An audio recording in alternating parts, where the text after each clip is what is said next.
James is unavailable. What the frick? James.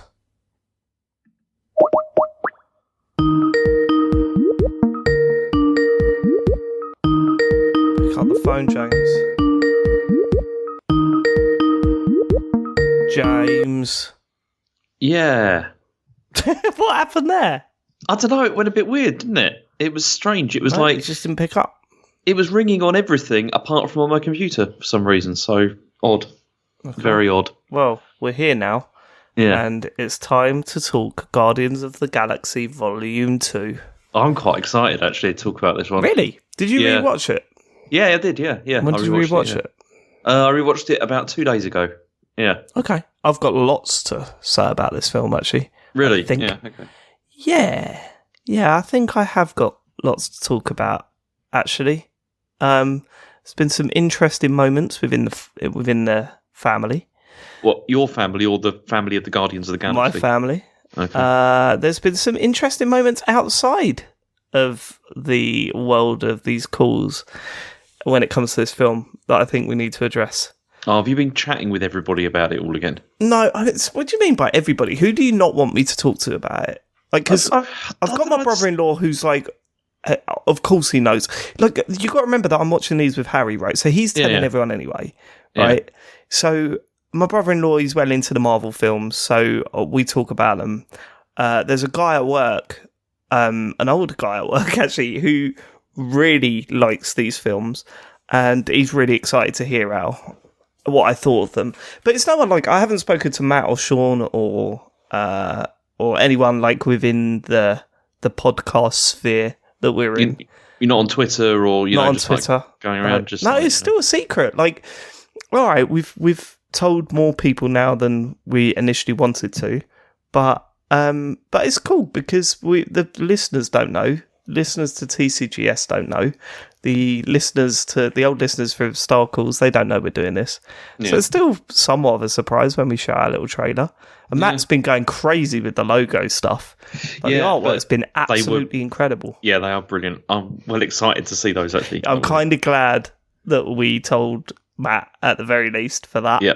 Because, my word, that all the artwork that he posted up last week was great. Yeah. We just now need to make sure that we get the podcast live. Do you know, I'm still hoping that I can get him to make one of those timelines as well. You know, that's got like when the pod comes out, but so it looks the same as the timeline. Maybe, you need to talk to him about it. You know he'd love to do that, right? Okay. Because that would be really cool. Well, like a projection of when the podcasts of when they're coming out. Yeah, that's very good. Right, okay. We are very excited. It's funny talking about that stuff now because, I'll remind people again, it is Tuesday the 10th of May 2022. So we're talking about all this stuff like it's brand new. When you finally get to listen to this podcast, it is way later than that. This is all boring to you. Right, okay. We are very excited is what I've written. Opening on Earth in 1980. Quill's parents driving about on that, and oh man, it's just reminded me of what happened to her, and now I'm sad again. Yeah. Was it the same actress? It was, wasn't it? Yes, yeah. He's growing some glowing plant in the woods. Okay, I'll be honest with you. When we found out what that glowing plant was, there's no way anyone could have seen that coming, right? What do you mean? As in... Which we'll save it till we get there. Like, when I was there, I was like, oh, that glowing plant means something. What is that going to be? Like, and then when the reveal happened, I was like, nope, I didn't even cross my mind that might be the case, but okay. I'd forgotten about it, actually. I mean, you know, by the time you get to that point, you're like, oh, yeah, those. Oh, yeah. It was a little bit like that, yeah. 34 years later, first line from Peter Quill was... What was it? Can you remember? No, I can't. Go on. Showtime a-holes, which Harry has been saying around the flat a lot. And like we've had to say, look, dude, don't say that, please, because you can't say that at school. But at the same time, I've put, yep, Guardians are back. Yeah. Drax has sensitive nipples. Baby Groot, man, am I wrong in thinking they should just ditch all other films and do these ones now?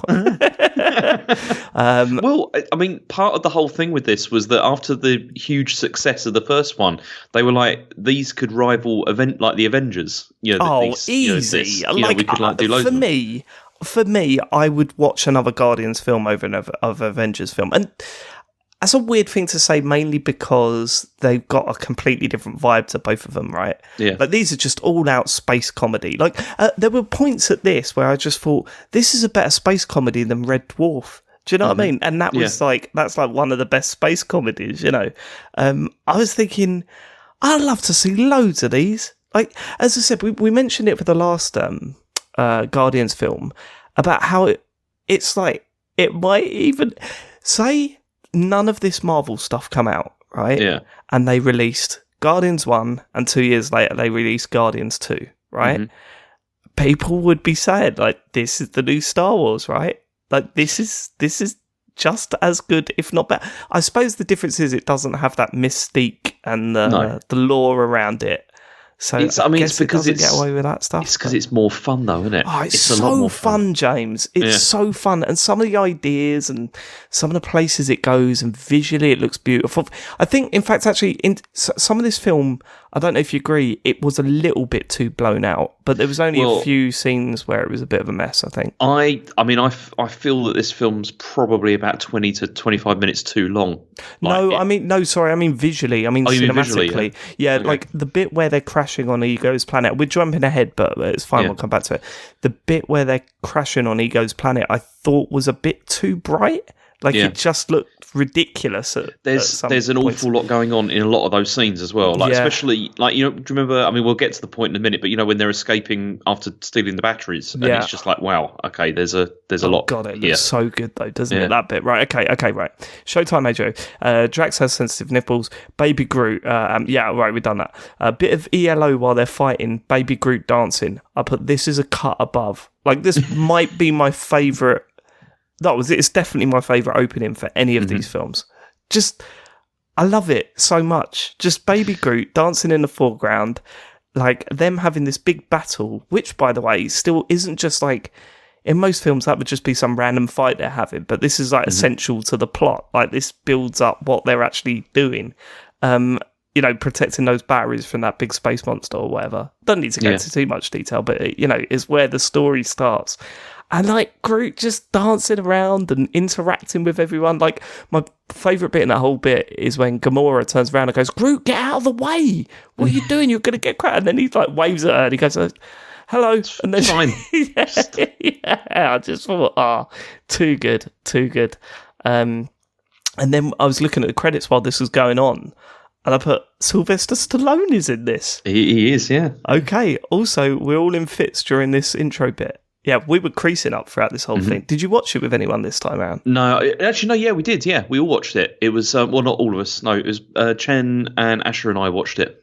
Oh yeah, but I was about to say, was Rachel the one that didn't fancy that one? I just got a feeling that she's like, nah, you're all right. Let me know when Black Widow's on.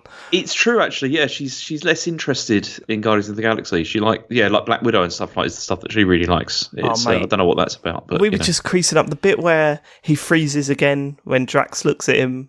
And then goes to dance again, and freezes again. You know, it's all that little callback to the last thing. Yeah. Just so good, right?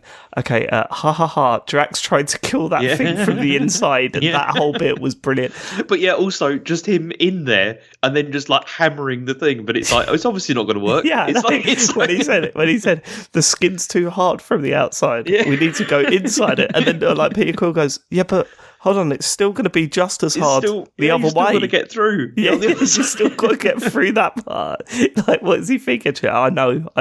In fact, Drax was a completely different character in this film than he was the first. Yeah, although, I don't know, I think there was still the sadness to him as well. Like, there was that. Yeah, they didn't really go into that on this one. Oh, no, they did. There's a bit in it that nearly made me cry, actually. Yeah. There were tears in this film, James. Yeah, tears in this film. I nearly at the end, actually, but we'll get to that. Okay, right. Yeah. Are they intentionally using Dark Souls music here? I don't think so. Did you not pick up on that?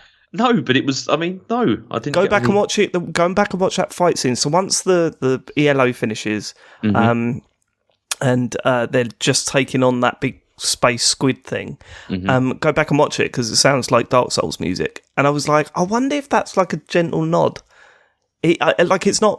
I'm not saying they've taken music from the game. I'm saying the music sounds very Dark Soulsy. If you were to take the music from that scene and put it in a Dark Souls game, it would. Just go back and watch it. I swear. Right. Okay. I swear. Drax is way better in this one already.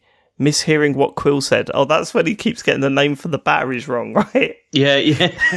I just love it. And it's completely different as well. I love it. What I like about... I mean, I've said this a few times recently. I must have said this on the podcast, but Conan O'Brien says there's nothing funnier than someone being extremely confident and getting it wrong.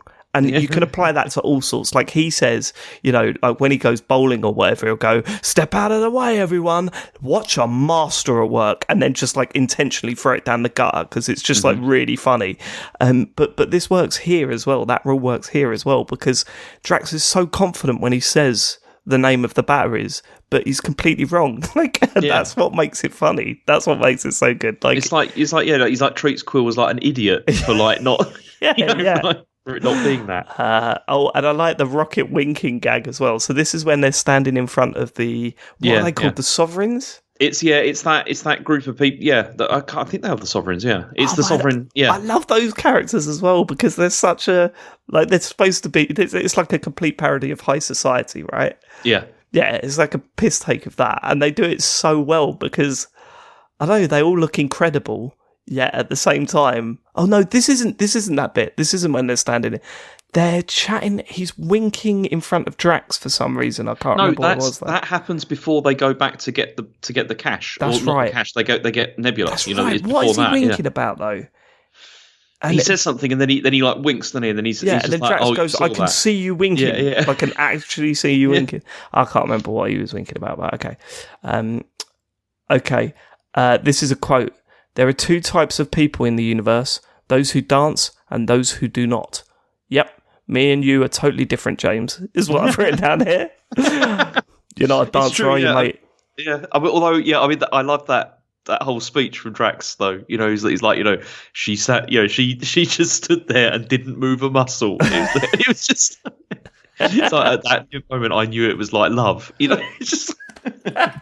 I think that's quite poignant. It comes up, that line I thought was like a one-off sort of gag or reference, but they bring it back to that a lot, don't they? Yeah. It's quite an important line in this film. Right. In quotes, "I don't know why they are after us." Drax acting like he doesn't know that Rocket stole some batteries. That was brilliant. That was another thing. So they'd spoken to the Sovereign people. Yeah. Rocket had revealed that he'd stolen some of the batteries. And then also pissed them off. And again, it's one of those things where you're just going, why would he steal the batteries? Why would he? And then later on, they totally go, "No, here's why." Do you know what I mean? Yeah. And you're like, okay, it still doesn't really work. But no, I think it works for his character because it is that whole thing of he still doesn't feel fully comfortable, really, being part of this whole thing. Is like he's trying to fuck it up. Like, he's in self-destruct, really. And then when Drax knew about it, he's in there. And, "I don't know why they are after us." It's just Drax steals this film. I think. It's certainly the opening third of this film. Especially, I mean, I did enjoy him being a lot more jolly and just like laughing 100% as well. Every time he laughs is absolutely brilliant. Yeah. Fighting over who gets to fly through the asteroids. Yeah. That was like in the game, wasn't it? As well, it was like that. I think they did have a bit like that in the game where you're fighting about who gets to fly, like arguing about who's the better pilot and everything. And then I've put in quotes here, "I have famously large turds." That was Drax again. Drax was absolutely smashing it at the start of this film. I forgot how funny he was. Drax jumping out and shooting the last spaceship was badass. Yeah. When he just goes, I mean, it was so on that stupid. Rope, not a rope, but you know what I mean. Yeah, it's so stupid. Like they're in a big spaceship, they get shot down or whatever. But he decides to get the last one by opening the back of the spaceship, jumping out, and then shooting at it with just a gun. And then, of course, they crash on that forest planet. But also, that's where they've already set up the gag as well with with Nebula. With that vegetable or something. Oh, that was another reoccurring gag, wasn't it? Yeah, Yeah, because she keeps trying to eat, and then it's like it's not ripe yet. Yeah, it's not And they ripe yet. Yeah, I mean, it's a bit. I mean, it's a bit weird that they chose that gag to sort of keep popping up again, wasn't it? I mean, it was all right, and we all knew where the punchline was the moment she took a bite out of it. It's not right. Yeah. Right, crashing on the forest planet. Yeah, when they realised that Drax was still outside, like tied to the thing, I was creasing up. And he was like, that was amazing. That was like the best thing ever. Yeah. And here's Quill's dad. Right. Yeah. And then we cut back to some strange, weird planet where Yondu is clearly sleeping with robots, or what do you call them? They're not robots, are they? Yeah, they're just, I don't know, companions. Androids. Yeah, that's what. Yeah, companions. Yeah. Is that what you call them, James? Yeah, it's a companion. Yeah. No, they're cyborgs. Cyber? No, what are they called? Well, is it okay? Is it full? Android. Is it fully robot, or is it half robot, half human? You just thought of half.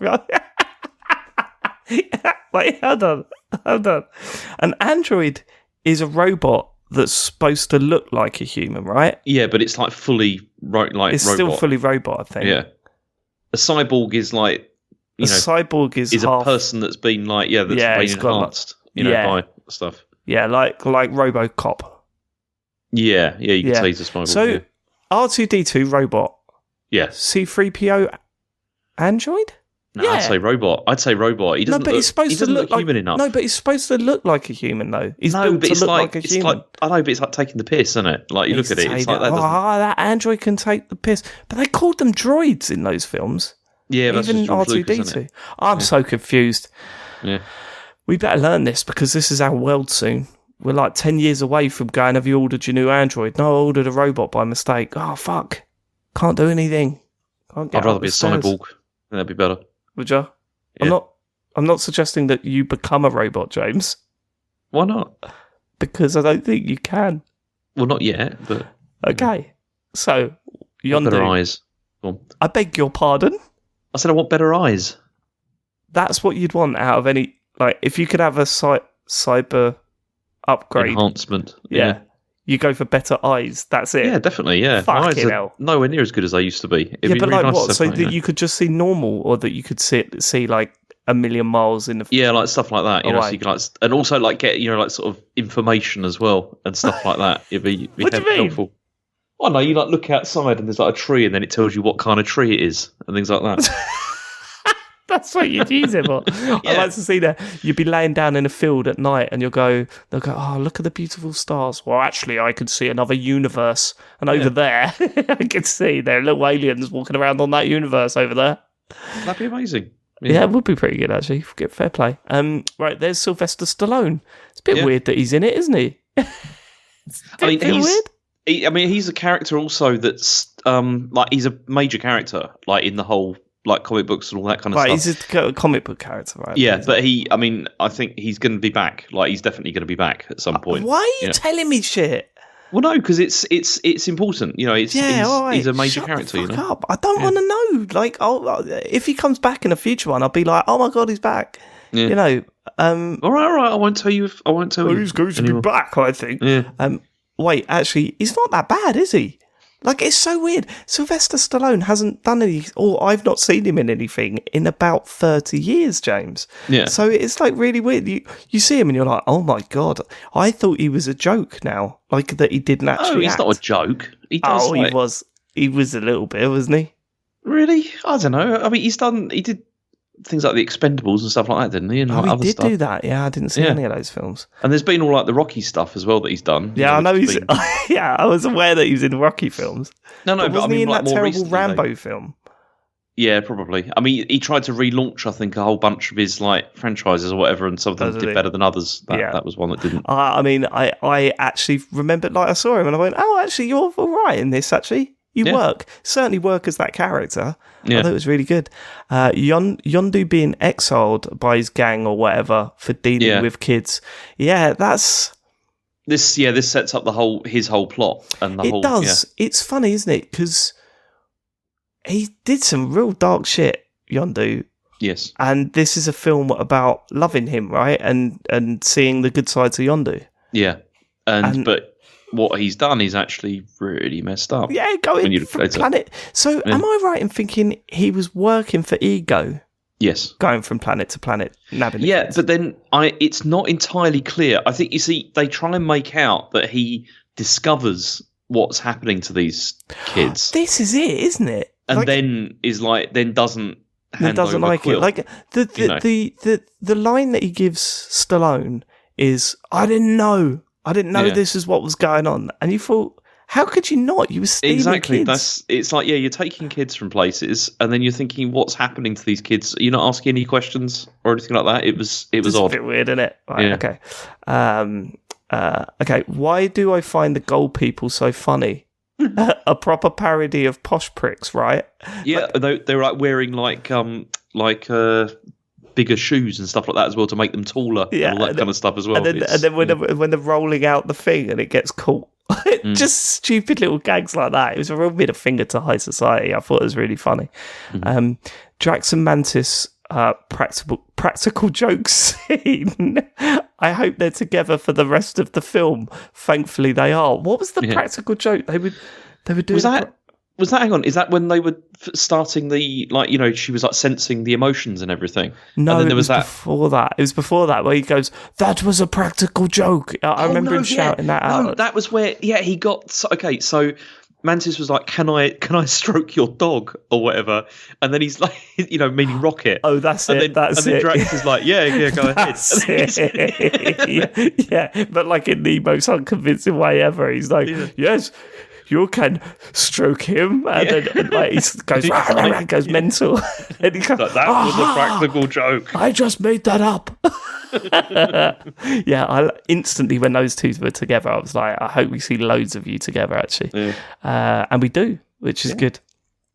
Dear film, please don't turn Rocket into a bad guy, please. Thanks. So this was the first hint that Rocket he said something, doesn't he? Someone says to him, "Oh, you're not loved by anyone," or something along those lines. And I was like, please don't tee him up to be a bad guy. Like, I don't know where you sit with Rocket, but in fact, actually, all of the Guardians I like. You know what I mean? There's not one that I'm like, fuck that guy.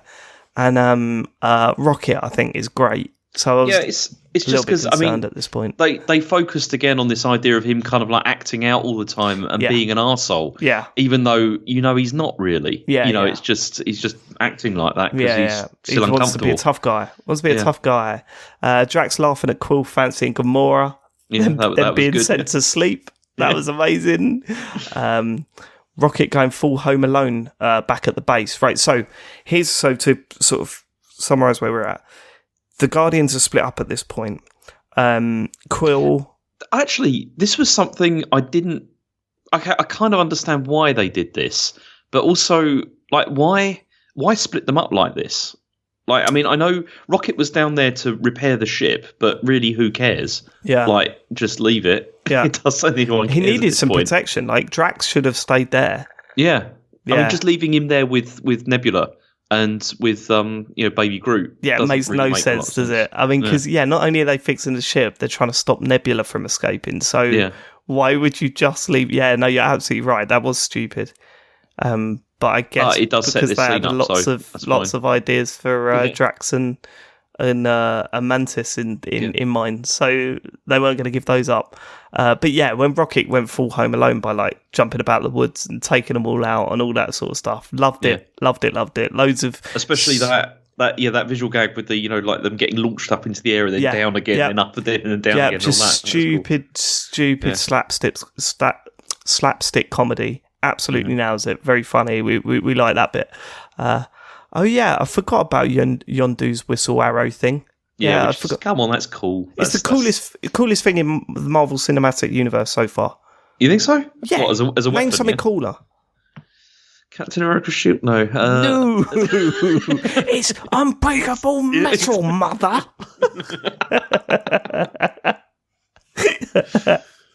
Name something better. It's the best. I'm struggling actually. The fact that he could just like look at things and go.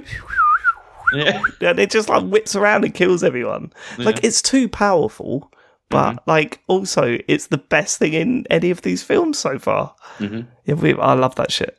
Right. Oh no, poor Groot being tricked into letting Blue Woman free, and she shot Yondu in the head. Right, okay. Some of this was hard to watch with old Groot, wasn't it? What you mean? Because he was getting taken advantage of? Oh, mate, just like him in cages, and that's it. I thought it was a bit needless, that scene where those pirates are bullying him and like pouring booze over him and stuff. Yeah, that was horrible. Didn't like that. It was proper bullying and just like really just horrible. Yeah. Right, okay. Ego's planet, pretty is what I put. Yeah. Thor's going to turn up in this film, right? Not right, David. You were wrong on that. No, I didn't know. I just assume Thor's got to be close by, right? I'm assuming these worlds are not that far away from each other, are they? No, not terribly, no. Yeah, because they'll want them to cross paths at some point, I bet. A bit of George Harrison in that bit. Yeah. My Sweet Lord. Yeah, lovely to hear a bit of old George being played over the top of that one. Really enjoyed that. Right, the whole scene with Ego on his planet was quite sweet, really. Okay, well, it actually gets dark. So you mean like when he was doing the stuff, like when he was like showing him how to channel his celestial power? So, and like all that stuff around and stuff, and it's it's the dad I didn't have, and all that. That bit was a bit shit, but like no, when he was going through like the history and meeting his mum and falling in love with her. Okay, retrospect, not a great sweet scene. None of us were really ready to see Baby Groot in a cage, is what I've written. We've already spoken about that bit. I love Rocket ripping on Taserface. Yeah. I bet you loved this bit. I did actually. This is right up James Farley's street. When he just gets on calling him Taserface, and it's such a crap name. It's like there's so many crap names in these Guardian films, aren't there? Yeah. When you think about it, Rocket is a shit name. Taserface is worse. Oh, of course. But Star-Lord is another one. Do you know what I mean? That's what I love about it, though, is the way that they say this stuff with that kind of like, we know this is this is crap, Yeah, but they pretty much dropped Star-Lord from this film, don't they? Yeah, they don't say it. Yeah, they don't really refer to him as Star-Lord at any point. No one does. Yeah. But the Taserface stuff was just really funny because it's like it looks like classic, bigger, badder enemy, scary enemy. Yeah. And every time he mentions his name, everyone like laughs at him. It just completely diffuses him. Right, okay. Playing catch with a ball of energy. Thought there was going to be a punchline there. Yeah, so that was the bit that I didn't really love. No, I thought that was all right. It was all right, but I was waiting for a punchline. Like he accidentally threw it and it hit Drax in the head or something. I don't know. Yeah. It felt like it needed a punchline because we just watched them make a little ball of energy and throw it to each other. It was a bit weird. But it's just they hadn't spent any time together. They're just building a relationship and the whole thing. I know, but the rest of this film is constant gags. Like, why did they choose that scene to be the one that they didn't? I wouldn't say it's all gags. Oh, no, later on, there's some of the most horrific things in any of these films, James. Yeah. Oh my, Mantis feeling Drax's pain genuinely brought a tear to my eye. Yeah, that was rough. So, so this where Drax is, it's been explained that Mantis can touch someone and feel their feelings. And here Drax was thinking about the death of his family. And it was just Mantis's reaction. She puts her hand on his shoulder and just instantly you could see the pain just like, it was really rough. Genuinely brought a tear to my eye, that bit. Right, okay. Ha ha ha. Taserface saying Baby Groot is too adorable to kill. That's quite good. I like that. Yeah. He's too adorable to kill. We're trying to work out who the in quotes, bad guy is going to be in this film. I don't think it'll be Yondu because at this point it was kind of looking like they were trying to push Yondu to be the big bad guy by the end of the film. I said, obviously Gamora's sister will be bad. Well, not all the way through. Yeah. Our money is on Ego at the moment. Oh, that's not bad. We called it, but looking back on it, it's pretty obvious, isn't it? Do you think? I think, I don't know, I wouldn't say it was completely obvious, but the trouble is you're thinking, what is the point of this character if he isn't going to be like offer some sort of... Yeah. That was what I was going for. Like, what is he offering? Exactly. It was always going to be Ego for me. Right, Groot turning up with the wrong things to help them break out. So this is where Yondu and Rocket are in the cage. Yeah. And Groot keeps getting the wrong thing. See, I really like this because they did it so many times that it went from this is getting a bit tedious to actually this is still really funny. That's why I quite like that bit. It was ballsy to go on for that long. Yeah, because they just kept doing it, It's and that's a long what I old love. gag. And I love that. Yeah. I always love that when you just keep pushing it and you keep pushing it and you just don't stop. It's just getting great. The wrong things over and over again. Yeah. Okay, Yondu has the coolest weapon in the MCU. Covered that. This bit was really weird, thinking back to it. When they go on 700 jumps to get to Ego's planet. Yeah. And the face just keeps going nuts. Yeah. They're just, all just getting deformed, like, just constantly for, like, however long that was. It's just crazy. I mean, because they come away from it, and then they go back to it about 20 minutes later, and their faces getting pulled all over the place. It's really weird, wasn't it? Yeah. I suppose it was funny, but like looking back at it, it was a bit strange. Nebula showing up and already trying to kill Gamora. Gamora using that massive gun. So that was when she picks up that video. Yeah, that was so badass. That was so cool. Then saving Nebula for some reason. And then because they're still. I mean, that's the other part of this film, isn't it? It's still the family thing. Yeah, it's like, and I think it works with that. Nebula bottling it, not killing Gamora when she had the clear chance to. This is just going through the film without any real sort of major talking points. This is the point I thought a bit. It was in the middle of this film that I felt it kind of like, I wouldn't say it lost its way, but it kind of, the pacing wasn't as good. Like it was a bit slow. Yeah, it was slowed down a little bit, but I didn't think it went bad at any point. Like what was it? It was a 2 hour, 20-minute running time.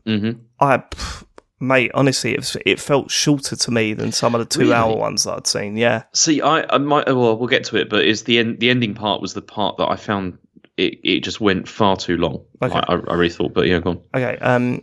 Yeah, I do not trust Ego. Honestly, I'd be amazed at this point if he doesn't turn bad. Quill finds out he's immortal. I think. He wants to make a statue of Pac-Man and Skeletor. And then I put, Mantis warning Drax about Ego. Here we go. And then what happens, James? Then isn't it, what's it called? Nebula and Gamora, they find all the skeletons, don't they? Not quite yet. Is it not yet? No, not quite yet, because it cuts back to them doing those 700 jumps to get to Ego's planet. Oh, okay. What are we treated to, James? You're going to kick yourself? Okay, is this the bit with is this the ugly bit? No, that was earlier, I think. I think earlier, we skipped over that. The bit where he calls Mantis ugly. Yeah. Yeah, that was really earlier. Like, that was still funny, but like, yeah, that was fine. No, James, are you ready to kick yourself?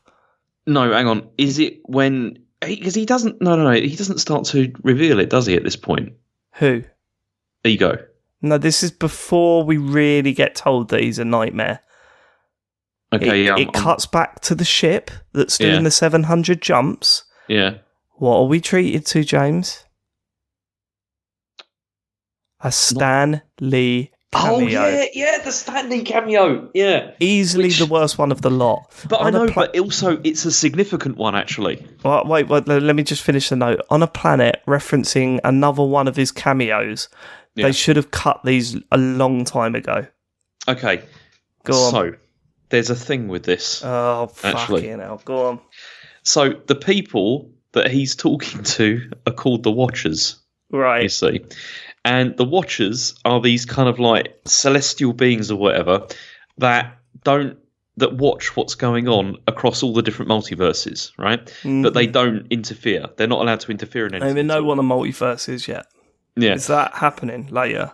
Yeah, that's a whole later thing. But anyway, they watch what's going on, and so the whole thing is that he has the guess is that he's actually been this, like how he's in all these films, right? Yeah, he's a different version of himself in every film. Is that what you're going to tell me? He's been like placed in all those places, and then he's telling them about everything that he's seen. Is what that is. Yeah. Why would they try and make that? Can we just get? I mean, sadly, he's no longer with us. So, but he's the same character in all of the cameos. Is the thing? Why are they trying to do something with that? I don't know. I mean, mostly because the Watchers stuff is.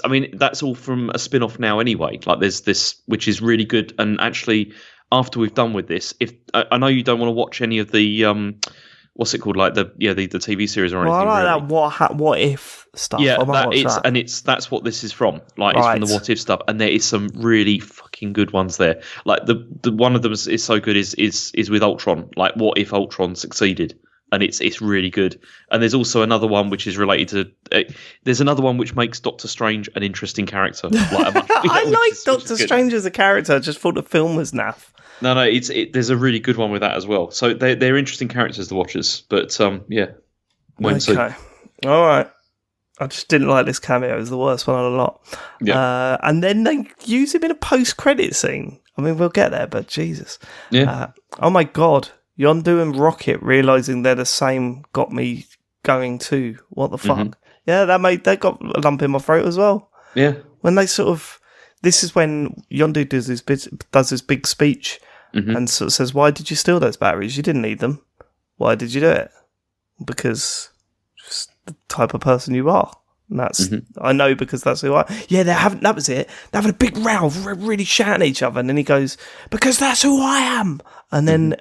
Like, Rocket just drops it, like the energy just goes from him. And then I was like, fucking hell, that was really well done. Really well acted, considering it was with a CGI raccoon.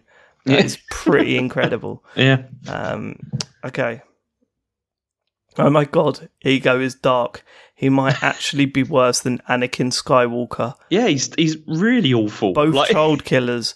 But this one has killed his own child. Yeah. Like his own children. Not just one child, many of his own children as well. Right. Here we work out that he was trying to pass on his powers. His energy, his celestial power. So he went from planet to planet, making love, with having lots of kids, women. and then he would send Yondu to go pick them up, bring them to him, then he would murder them if they didn't have the celestial power. I mean, why would he murder them? What's the thinking behind that? I think he's probably just like, I don't need this one, and then just got rid of it. Oh God, that was grim as fuck, man. And also, there was also like the other reveal with that I thought was horrible, actually, and I thought kind of unnecessary. Like He put the tumor in his mum's head. I don't know why. They tried to make him the nastiest character you've ever seen. I think that was it.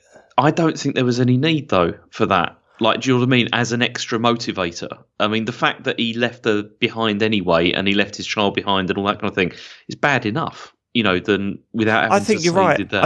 I didn't think about it at the time. Like, at the time, we were just like, oh my God, he didn't. But then I suppose... I suppose the reason why they did that is to give Quill extra motivation to fight him.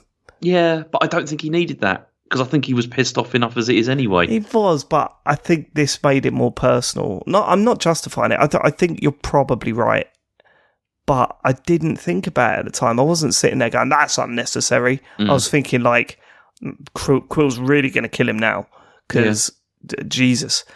And then he turned into David Hasselhoff for a minute. Yeah, that was pretty funny.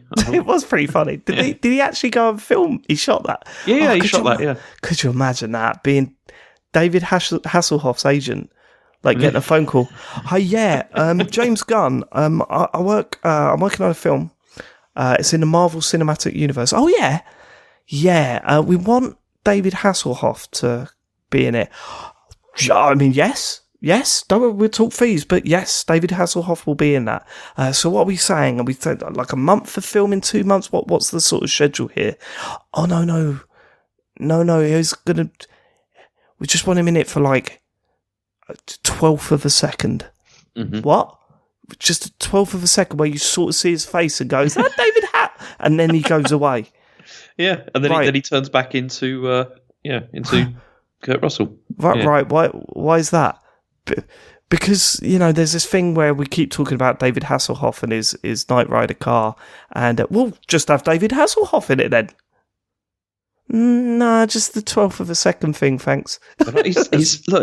He's cheap. Right, okay. He could pull it off. Okay, now he's gone way too fucking far by smashing that Walkman. Right, yeah, it's like constant. Like, they make him really evil, don't they? In every way. I just put fuck this guy forever. it also sets up one of the best gags in this film, I think, and a gag that I'm sure you appreciated. Mm-hmm. Oh, I know which one. Do you mean Okay, say it. Wait. Yeah. Okay, I put this. This is the only real negative I felt about this film. Mm-hmm. This core thing is a bit shit, isn't it? Like, it's come out of nowhere and like, oh shit, ego is the most powerful thing that's ever been in any of these films, but there's this way to kill him and we need a way to kill him, so here's this core.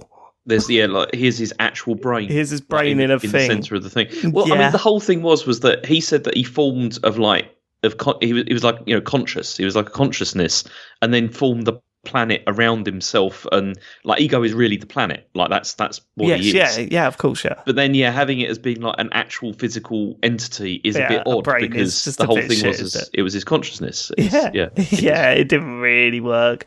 But also, otherwise, how else do you get out of it though? Like, there's not. It's the only way. His plan for taking over the universe by planting these flowers on every planet, and then he becomes that planet. Mm-hmm. I was kind of thinking, to what end? Well, he just wants everything to be him. That's the whole thing. You know, everything's me. Yeah, but to what end? I don't know. And you want to end, right? Yeah. You want some sort of motivation. I want to be everything.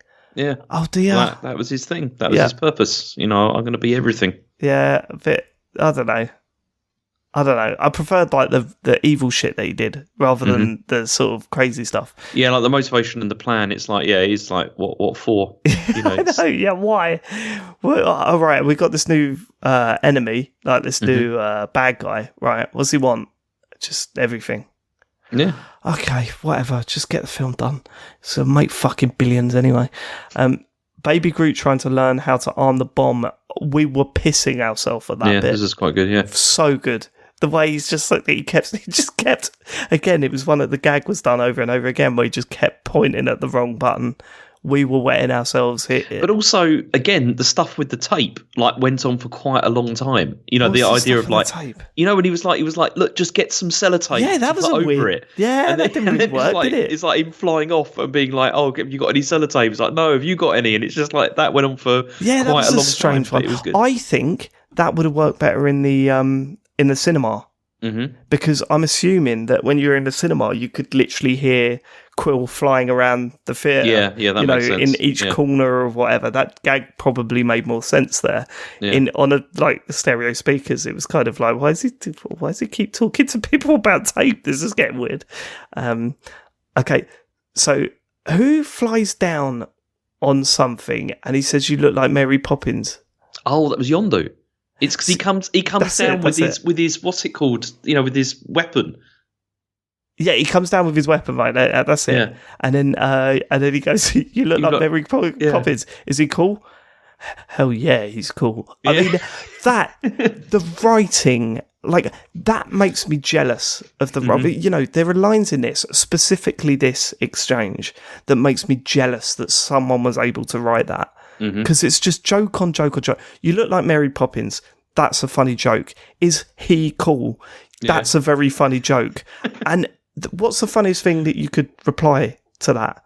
It's like, hell yeah, he's cool. Yeah. Like, knowing that Peter Quill knows that it's not, like, it's the female, knowing that Mary Poppins isn't that cool, but just coming out with that, just so good. Brilliant writing. They're all in trouble now. Everyone looks like they're about to die. Baby Groot crying. Jesus. Yeah, what was this? What? They're all in trouble now, aren't they? This is when like things started to go badly and Ego was like crushing everybody and everyone's getting like, you know, it's going really badly basically. Oh, all the rocks are going over their heads and all this sort of and stuff. Like crushing them and all that. Yeah. They're getting consumed by the planet basically. Yeah. And then Baby Groot starts crying. It was like, this is a bit much. Quill breaking free and stopping the destruction is great. Harry cheered when Baby Groot picked the right button. He just went, "Way!" I put, did Peter Quill just turn into a big Pac-Man? He did, yeah. It's at this point they just don't give a shit, do they? Yeah. They were just going for it. But again, Harry loved that because he liked Pac-Man. Rocket leaving without Quill, zapping Gamora. This is really emotional. So Rocket was leaving without Quill. That's it, because they needed to get away because they knew the planet was going to explode because the bomb had been armed. Quill was still fighting with Ego, right? Yeah, and it was like Rocket was the one that was like had to make the decision of like we have to go because we're all going to die if we don't. Ego turning to dust was a bit grim. Mm-hmm. Do you think? I was like, are you all right with that, Harry? That was a bit much. Was he okay? He was okay, but we need to talk about Harry after this film. Okay. Yeah, we'll come back to that. Yondu saving Quill. He might have been your father, but he wasn't your daddy. Great line. Also, I mean, predictable as shit. Like this is very cliche in places, this ending. But the way he jumps up and then gives him the suit and then saves him was just so good. And then when he died in space, that got me really bad. That was really upsetting, actually. I found the whole of that really... Because I know, like, obviously, as we've said, it seems he's done some bad things, like with the child trafficking and all that kind of stuff. But, the idea that this is, like, he did genuinely care about Quill. Like, he really did. And it's really sad. Yeah, there was that joke as well, wasn't it? It was like, he said they were arguing at one point, weren't they? And he went, you never respected me. You told me you were going to eat me. Yeah. That was a joke. I like that. Right, okay. Well, why? This is definitely not the right one. Oh, right. This is where Peter Quill gets a Zune. Yeah, because that's... I bet you love that, James. That I did. I really loved that. And what killed me about that is I tried to explain to Asher why it was funny. Right. But you need to explain to everyone. You find it funny because you're obsessed with shit technology, right? You're obsessed with it. And the Zune is funny because it is notably shit, and it failed miserably. Yeah, because no one bought it. No one cared. I know, you love stories like that. You love it so much. And when I saw that he got a Zune, I was like, James is in fits over this bit. He's loving it.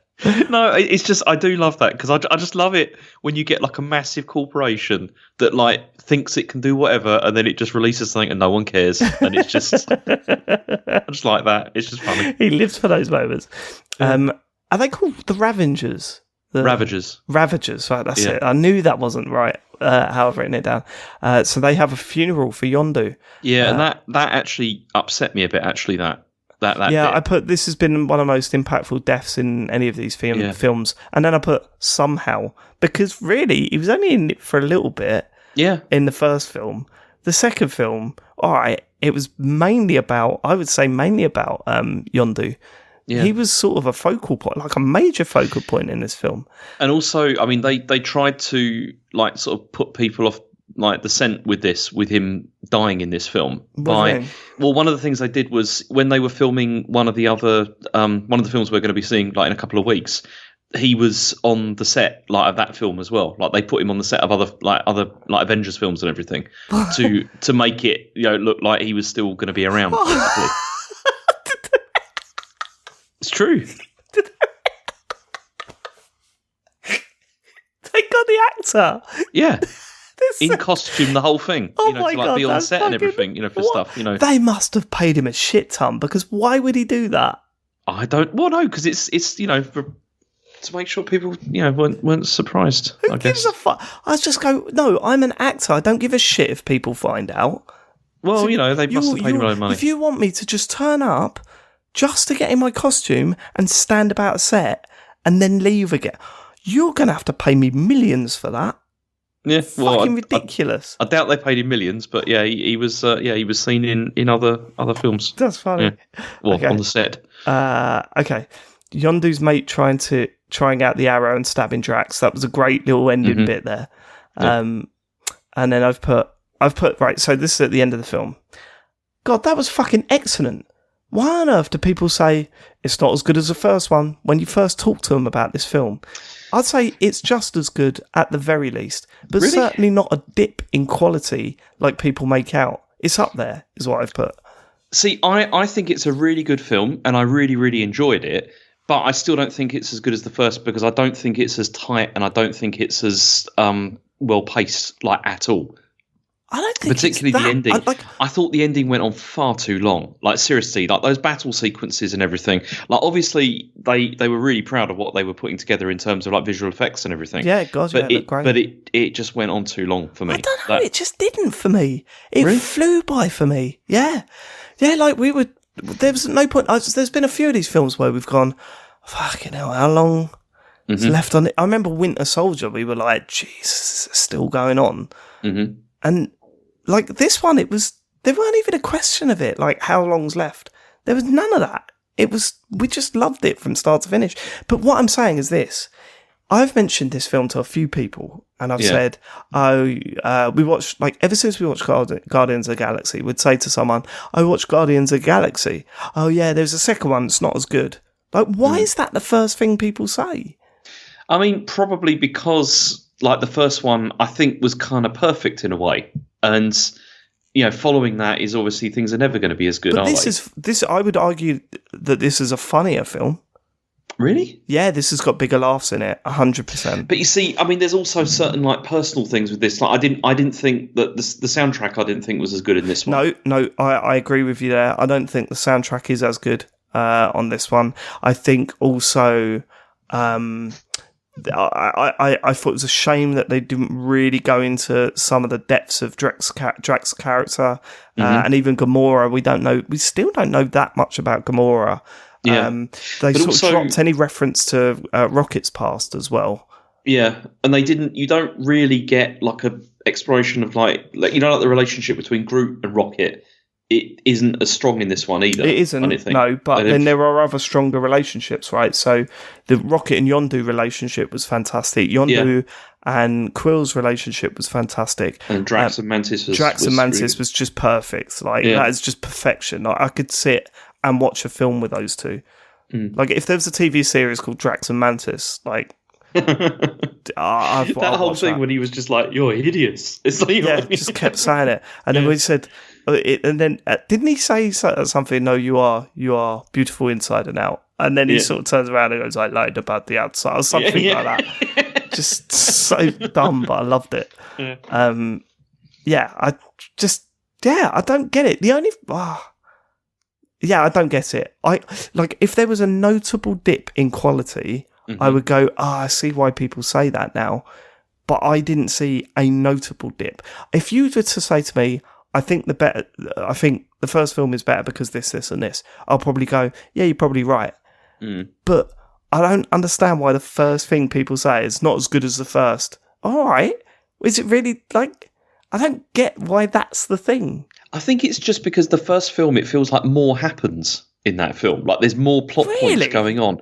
This film, there's not really that much happens in this film, really. No, only a character that kills loads of kids and wants to become the universe, and but that's it. You just get. I don't know. I don't disagree. Okay. The whole Yondu stuff, man. I just fell for that. Like I loved the way they dealt with that character in this one. Right. Okay. Harry gave this. Guess what rating he gave this out of 10, James? 9 out of 10. Nope. Higher. 10 out of 10. Higher. 11 out of 10. Higher. He gave this a 200 out of 10, James. Wow. Okay. Which is a high score. And he said his favourite bit when Groot was dancing at the start. That's quite sweet. Post-credit scene, gold people talking about something called Adam. I don't remember that. What's that? That's something they're obviously foreshadowing for later films. Right, okay. Yeah. Teenage Groot. That was incredible. That was very good. We were all creasing up at Teenage Groot, especially because Harry is exactly like Teenage Groot, sitting on his phone playing games and then like huffing and stuff. He's like, oh, I'm Groot. Third credit script scene. For fuck's sake, it's Stan Lee again. But he got left behind. Come on, guys. Come on. All right. Yeah, I loved this film. I think this was up there with the first one, definitely. I'm surprised that, everything I've said before. I really enjoyed this one. So this is like leapfrogging right up to the top of your list then? No. In terms of the... I'm not going to tell you yet. Okay. Actually. Okay. I just told you, fuck. No, it's not. Actually, I'm not telling you. It doesn't even work like that, Dave, does it? No, it's not gone to the top of my list. but it's close though, on yeah? there. Oh god, yeah. I'm absolutely blown away that people. Yeah. Have you got anything to tell me about this film? I mean, the only thing is that, like, in terms of things being different for the comic books, was that, like, Ego is not his dad in the comic books. Okay. It's somebody else. And the other person it is, though, it's basically the director was like, yeah, that's just not interesting. Right, okay, well, that's fair enough. So it's the whole point in these, isn't it? I mean, you look at there's loads of stuff in the game that I'm surprised Yondu is not in the video game. No, he's not. Yeah, that's really weird because he's such a cool character. Like, I love when he gets his new fin and everything. Oh man. See, and again, it's like they are so good at casting in these as well. They like, really just are. the people they get is just amazing. Yeah. Like, I mean, there's very few characters in these films that you can say, yeah, that was a misstep. Like, they've casted in the early films, you probably could, right? I still don't know. I think they still did pretty well. What War Machine or whatever? Well, yeah, I know, but they corrected that, didn't they? They corrected it. They certainly did. Oh man, I really enjoyed that one. Yeah. And we made a bit of a mistake, James. Why? What have you done? We watched a trailer for the wrong film. Do you know why? Oh no! Which one did you watch the trailer for? We watched a trailer for Thor Ragnarok. Oh no! Okay. Do you know why? Well, because there's bits of it in the at the end of this one. Guardians of the Galaxy 1 and 2. No, there's a legitimate reason why we didn't. We went to Phase 3 on Disney Plus. Oh, went to the next film, and it said Thor Ragnarok. Of course. We watched it, and I went, brilliant. I'm up for that. That looks brilliant. I had no idea the Hulk was in it, and this is a big thing. And of course, Hulk and Thor went missing, so that makes total sense. I can't wait to see what they got up to. It's one of the best fucking films as well. Right. Ragnarok. It's so good. Harry was like, I'm pretty sure it's Spider-Man next. I went, no, mate, look, it says Thor. And then I went, hold on, there's no Spider-Man films on this.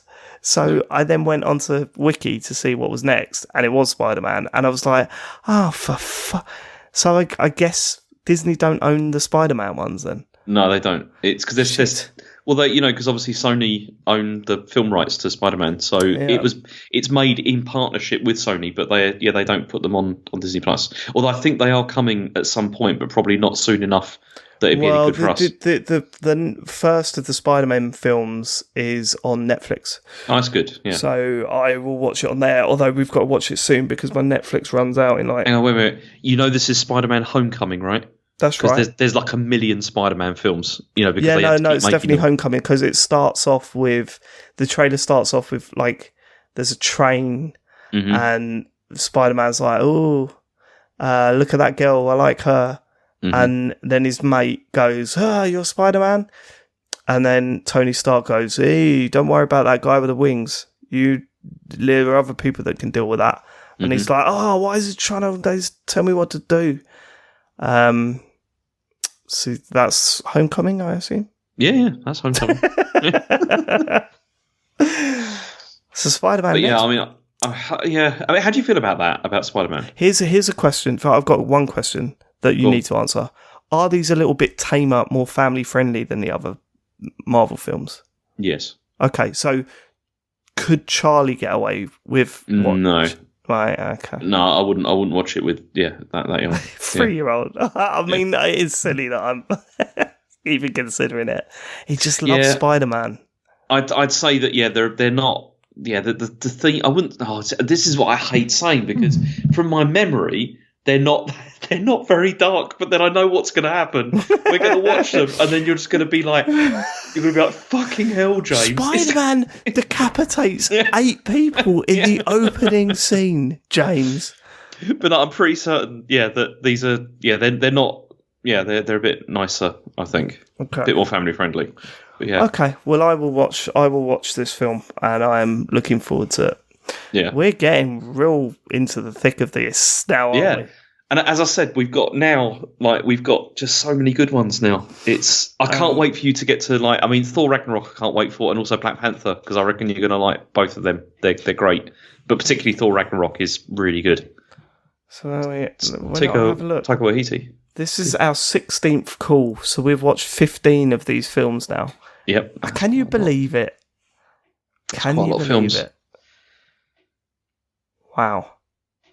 That's probably enough for this call. Yeah. I will catch you next week. Excellent. Looking forward to it. All right, Bill or Ted. No. I'll